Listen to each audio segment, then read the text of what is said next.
Ito ang Bombo Radyo Philippines. Fully digitalized.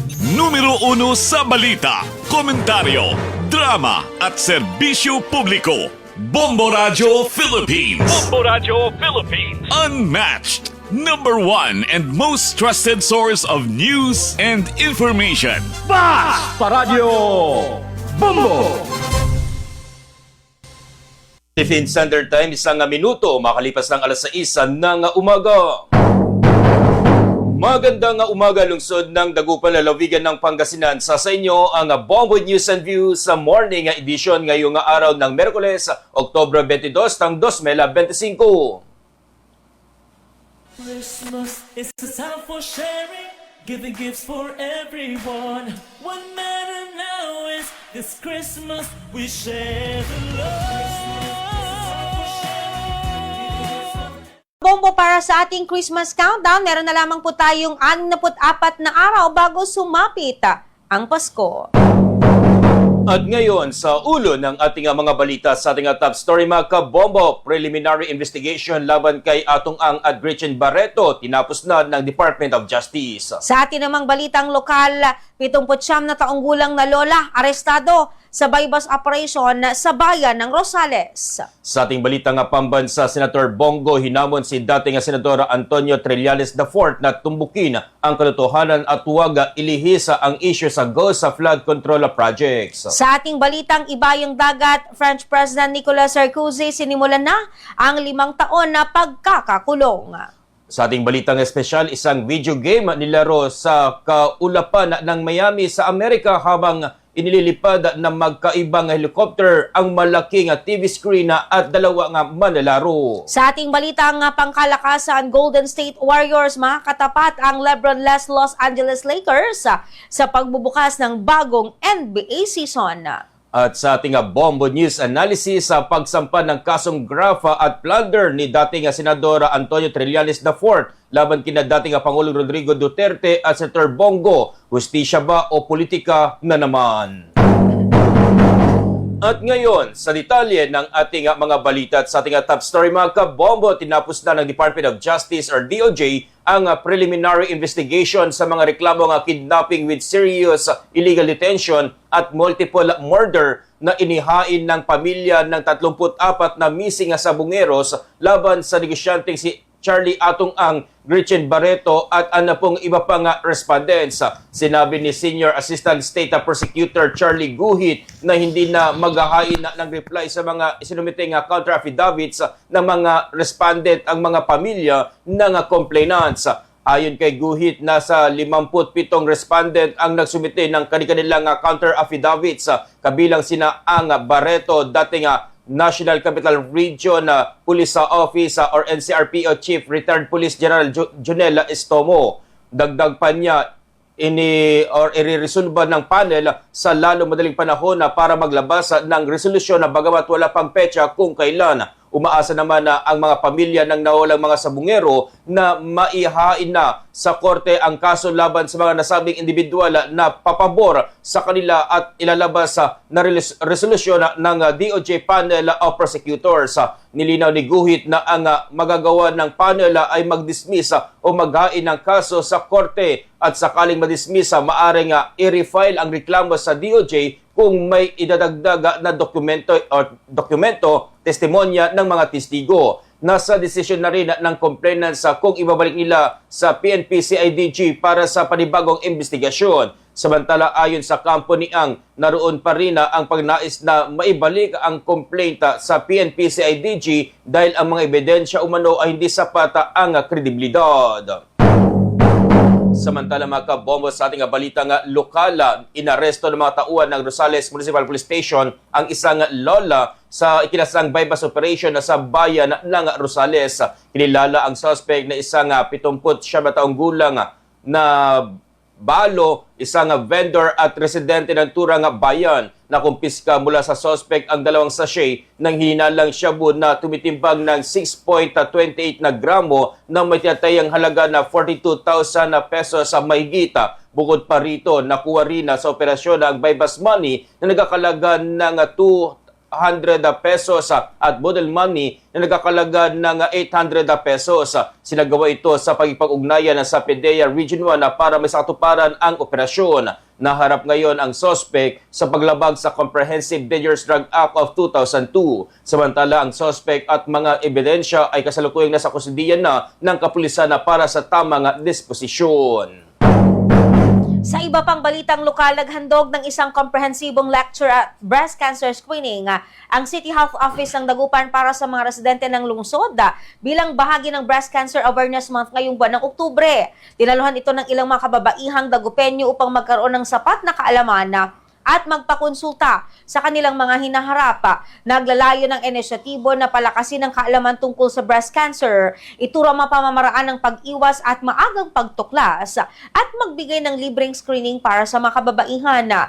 Ayon kay Dr. Jamaica Caldona, physician ng City Health Office Dagupan City, detalyado niyang ipinaliwanag ang iba't ibang aspeto ng breast cancer. Anya mahalagang maunawaan ng bawat isa ang mga dapat tandaan tungkol sa breast cancer kung paano ito maiiwasan, ang mga posibleng sanhi, mga maling paniniwala na dapat iwasan at iba't ibang mga stages nito. Binigyang diin niya ang kahalagahan ng regular na pagpapakonsulta at pagsasagawa ng self-examination upang maagang matukoy ang anumang abnormalidad ng kanilang mga dibdib. Mayroon anyang maprogram ang City Health Office na libreng handog sa mga residente ng syudad para hindi na sila gumastos pa sa ospital. So inaanyayahan ko po lahat ng mga Dagupenyas, mga kababaihan po natin sa Dagupan City, sa lahat po ng barangay na magtungo po sa ating City Health Office. Ito po ay bukas from 8 o'clock to 5 o'clock p.m. Monday, Tuesday, Thursday, and Friday po. Unless po meron po talagang gagawin po tayong programa, available naman po siya sa Wednesday. Pero sa ngayon po, 4 na araw po, sa loob po ng isang linggo. At meron naman po tayong mga doktor na mag-i-initial screen po sa inyo para Ni Dr. Jaja Cayabyaba, City Councilor at Chairman ng Committee on Health ng syudad, ang buong suporta ng lokal na pamahalaan sa kalusugan ng kanilang mga kababayan. Anya, prioridad nila ang kalusugan ng bawat Dagupenyo. Kaya naman mula pa noong hindi pa siya konsehal, isinusulong na niya ang mga programang pangkalusugan para sa kabataan, kababaihan, maging sa kalalakihan. Dahil dito hinikayat niya ang lahat na huwag matakot magpakonsulta para maagapan ang kanilang nararamdaman. Tayong magpa-screen for breast cancer. Sa mga wala namang makapa at 40 years old above, na tingin natin ay meron hong chance na magkaroon yung mga high risk na tinatawag. So ito yung may mga kamag-anak na merong mga breast cancer, pwede rin mo kayong magpa-screen as early as age 40 years old. Samantala, ang tema ngayong taon ay Be a Breast Friend, advancing early detection toward universal healthcare coverage. Kaya naman patuloy ang Dagupan City Health Office sa pagsasagawa ng mga programang pangkalusugan upang mapangalagaan ang kapakanan ng mga mamamayan ng Dagupenyos o mga Dagupan.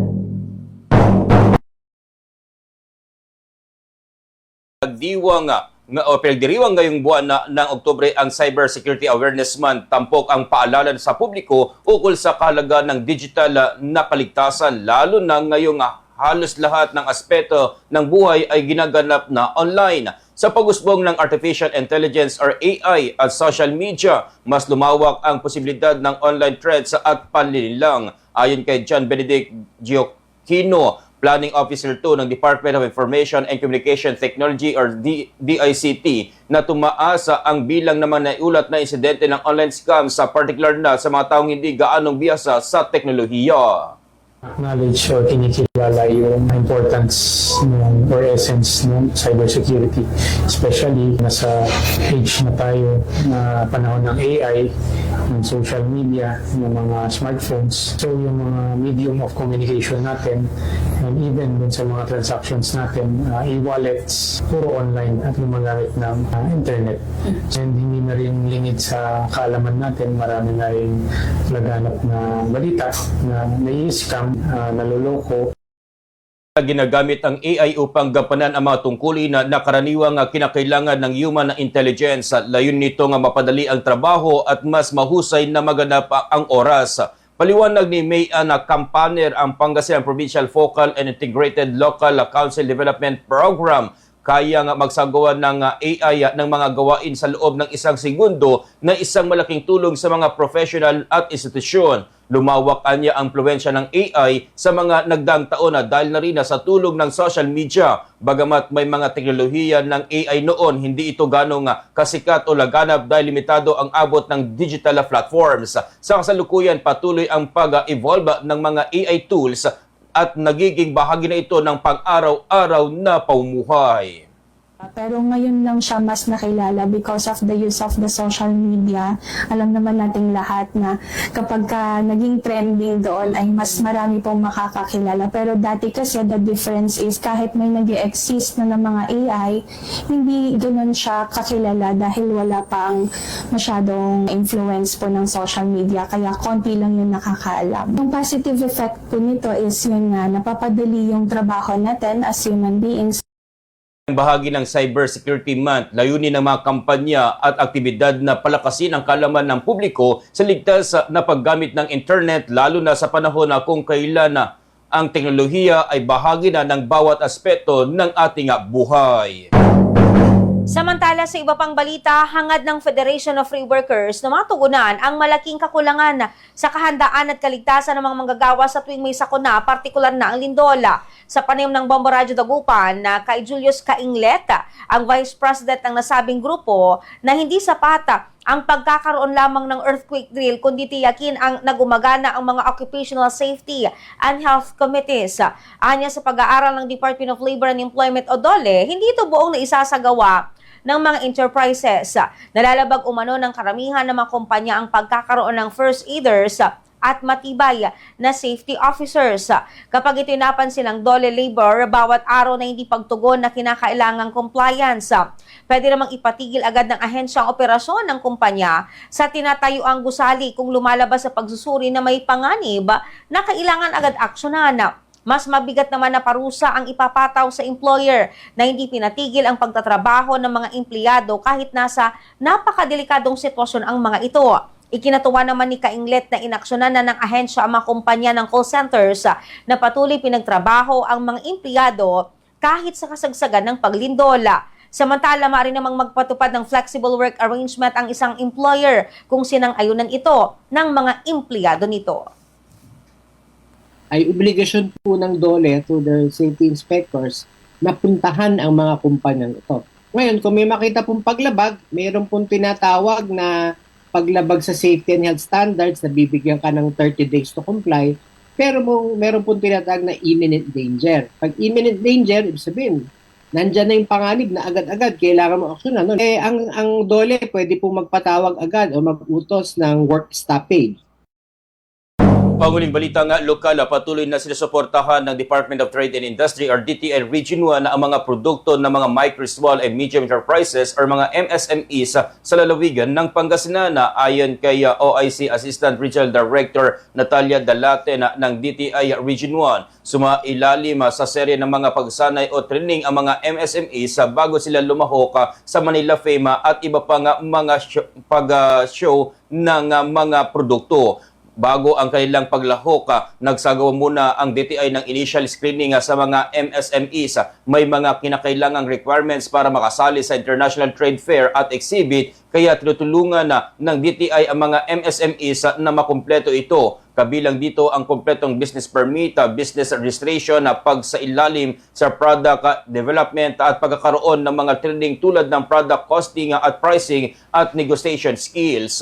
Pati ang pagpili ng mga produkto ay dumadaan sa screening at sumasa-ilalim sa product development. Bukod dito, ang provincial government ay nag-hire din ng mga designer upang tulungan ang mga MSMEs na maging kwalipikado sa kanilang mga produkto sa international market. Dagdag pa ni Dalate na nagkakaroon na rin ng mga contact ang mga MSMEs sa mga international buyers na isang malaking hakbang para sa nilang paglago at tagumpay.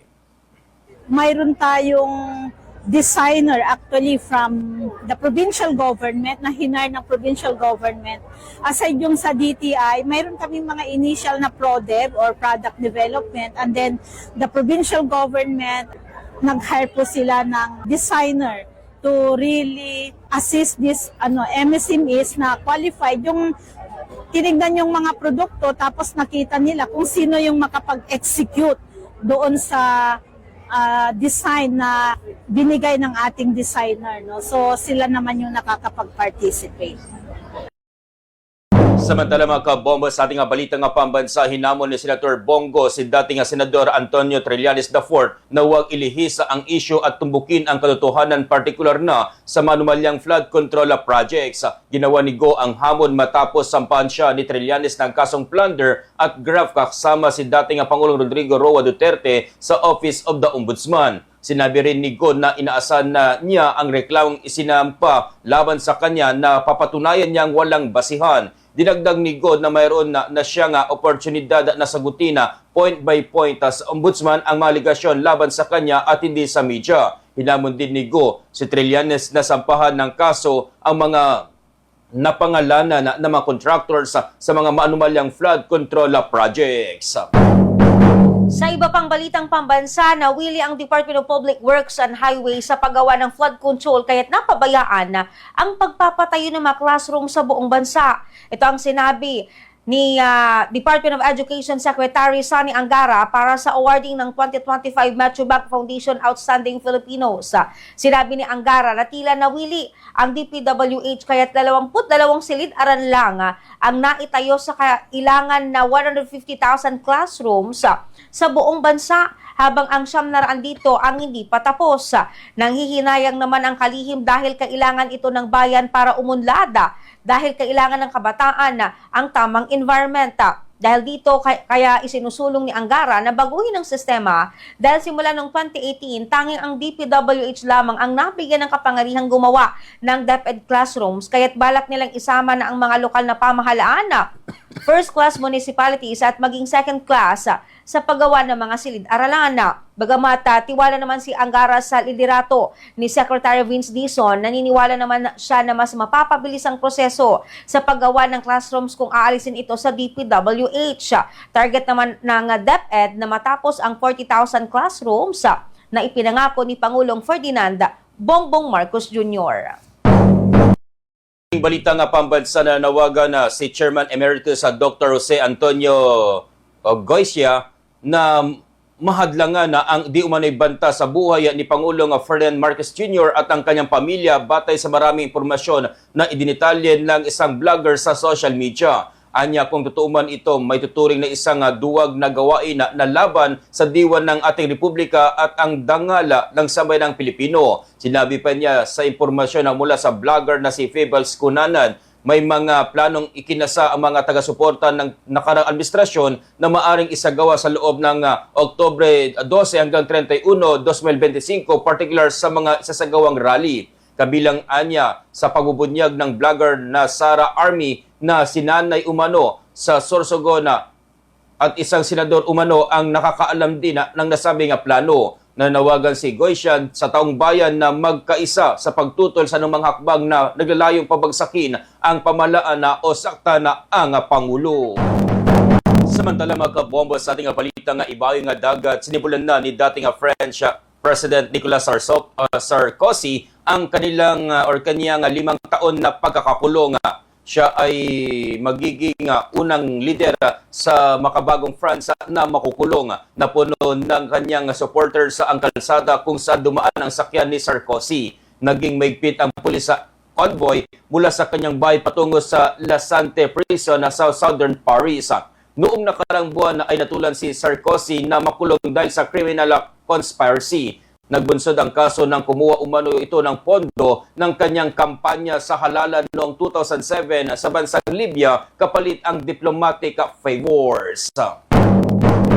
Panghuling balitang ibayong dagat, historical sa bansang Japan ang pagkakatalaga kay Senate Keiichi bilang kauna-unang babaeng maupong punong ministro ng naturang bansa. Ayon kay Hannah Galvez, ang Bombo International News Correspondent sa nasabing bansa, sa panayam ng Bombo Radyo Dagupan, si Takaichi ang ika-104 na Prime Minister at maraming inaasahan ng mga residente sa kanyang liderato. Anya, positibo man ang mga Japanese sa panibagong simula ng kanilang bansa dahil tunay itong nakikinig sa publiko. Subalit, hindi naman nawala ang mga negatibong pananaw mula sa kalapit na bansa tulad ng China at South Korea. Ito'y dahil na rin sa pro-Taiwan ito na tiyak taliwas ang China at nais rin itong paigtingin ng US-Japan Alliance. Habang marami naman itong nais isulong sa Japan tulad ng pagpapatuloy ng Abenomics ni former Prime Minister Shinzo Abe at iba pang mga pagbabago sa kasanayan ng bansa tulad ng pagpili ng apelyido ng isang babaeng asawa. Magkakaroon din ito ng impact sa mga immigrants dahil sa malaking pangailangan ng karagdagang trabahador sa Japan.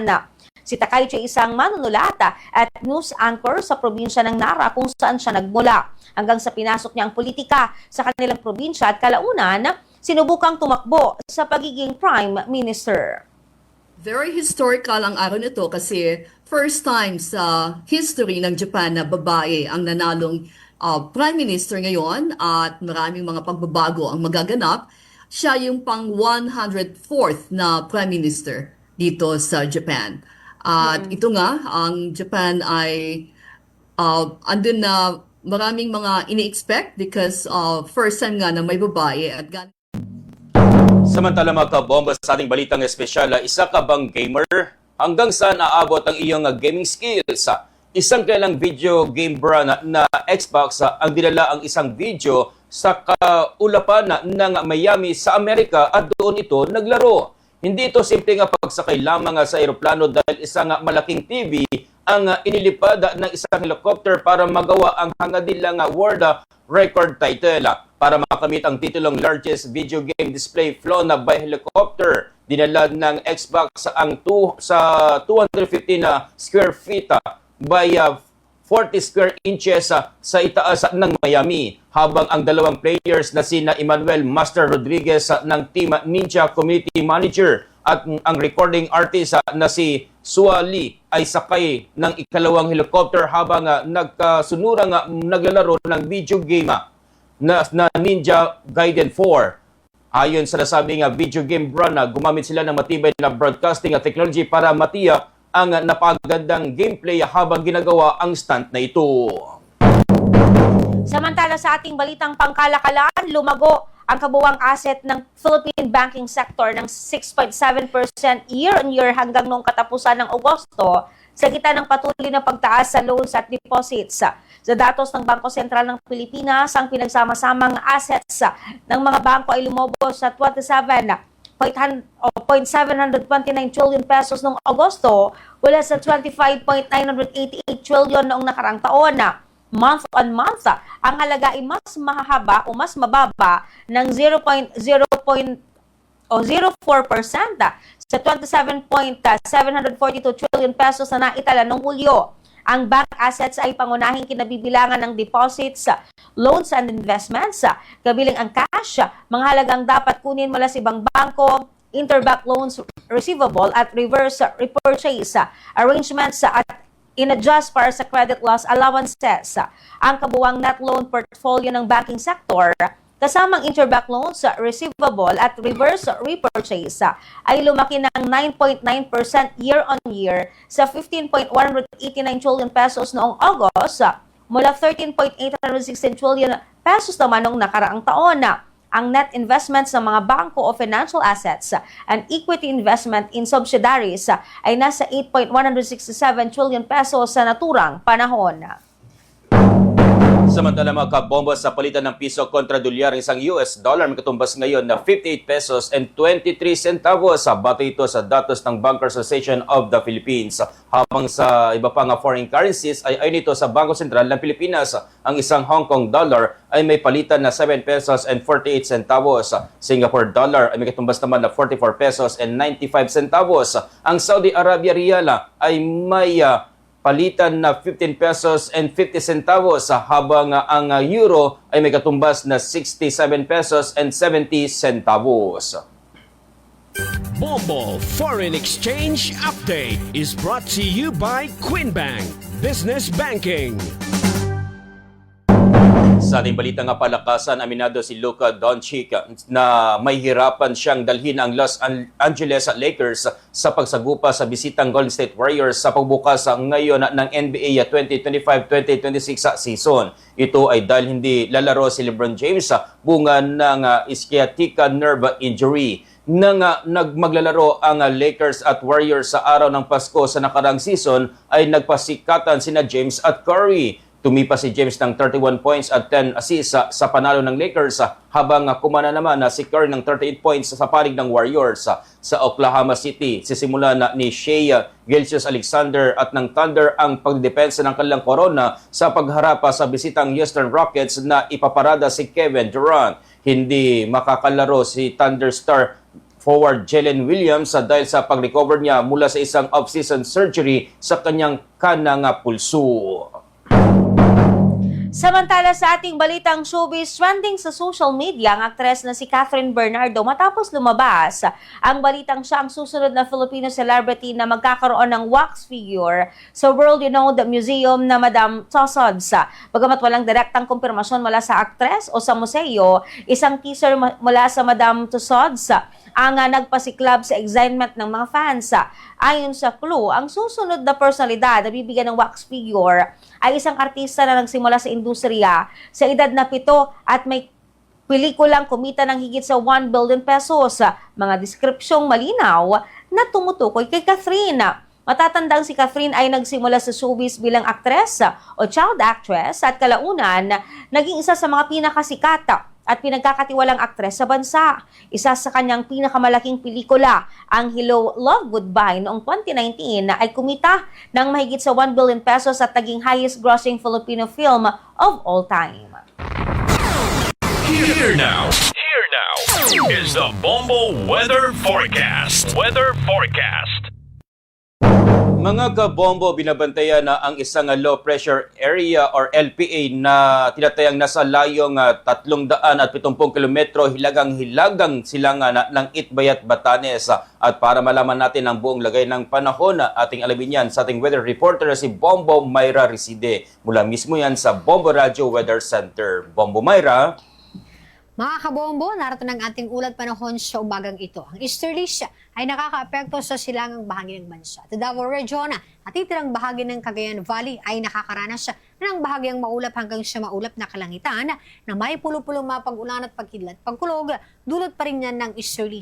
Dito naman sa lalawigan ng Pangasinan at nalalabing bahagi ng bansa ay nakakaranas ng bahagyang maulap hanggang sa maulap ding kalangitan na may posibilidad ng mga pulo-pulong pag-ulan o pagkidlat, pagkulog dulot ng localized thunderstorms. Samantala mga kabombo, sumikat ang araw kanilang alas 5:52 ng umaga at aasahan ang paglubog nito mamayang alas 5:33 ng hapon. Samantala, narito naman ang antas ng temperatura sa iba't ibang bahagi ng ating bansa. Sa Luzon area, ang lungsod ng Dagupan ay nakakaranas ng maulap na panahon kung saan naglalaro ang temperatura sa pagitan niya ng 26 hanggang 34 degrees Celsius. Habang sa lungsod naman ng Naga, nakakaranas din ng maulap na panahon sa temperaturang nararamdaman sa pagitan ng 24 hanggang 32 degrees Celsius. Sa parte naman ng Visayas, ang lungsod ng Rojas ay nakakaranas ng maulap na panahon na may kasamang pagkulog at pagkidlat, kung saan nararamdaman ang temperatura sa pagitan ng 26 hanggang 31 degrees Celsius. Habang sa lungsod naman ng Bacolod ay nakakaranas ng maulap na panahon sa temperaturang nararamdaman sa pagitan niya ng 25 hanggang 31 degrees Celsius.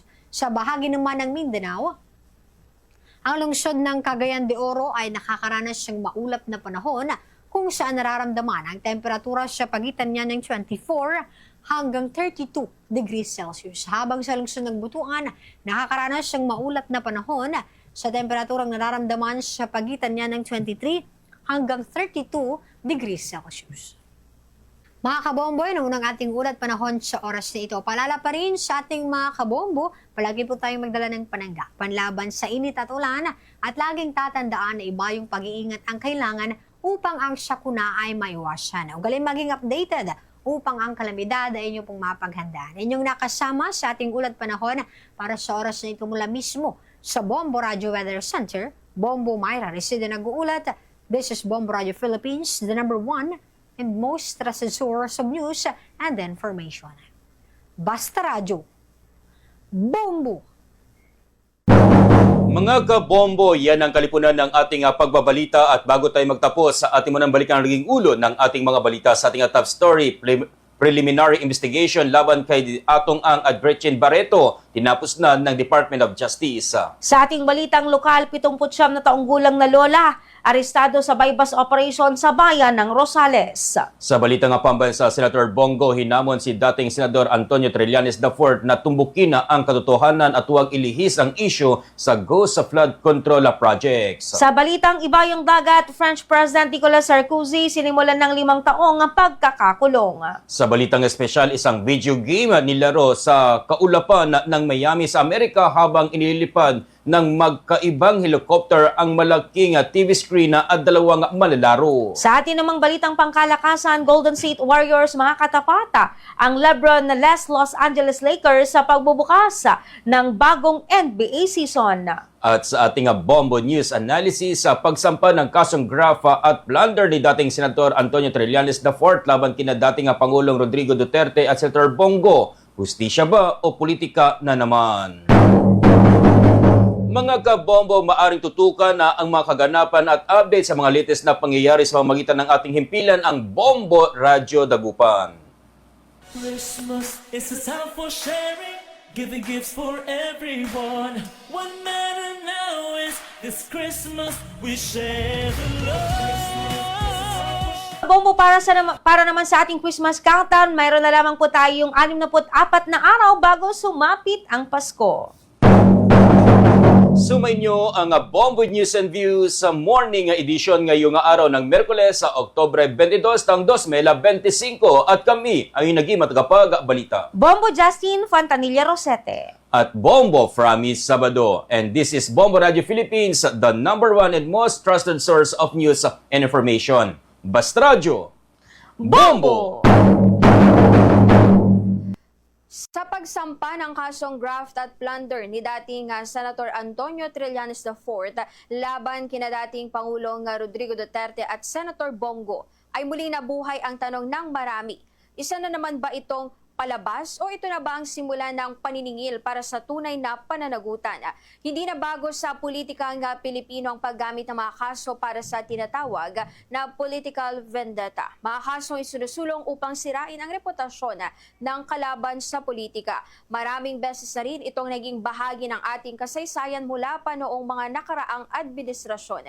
Kaya hindi maiwasang pagdudahan ng ilan ang motibo ni Trillanes, lalo na kilala siya bilang isa sa mga pinakamatinding kritiko ni Duterte. Subalit kung ang mga kasong ito ay may sapat na batayan at ebidensya, dapat itong harapin sa korte at hindi lamang sa opinyon ng publiko. Ang mga alegasyong may kaugnayan sa manumalyang paggamit ng pondo, korupsyon at iba pang uri ng katiwalian ay hindi dapat na basta isantabi lamang bilang politikal na hakbang. Karapatan ng sambayanang Pilipino na malaman ang totoo at makitang hustisya sa mga issue na may direktang epekto sa kaban ng bayan.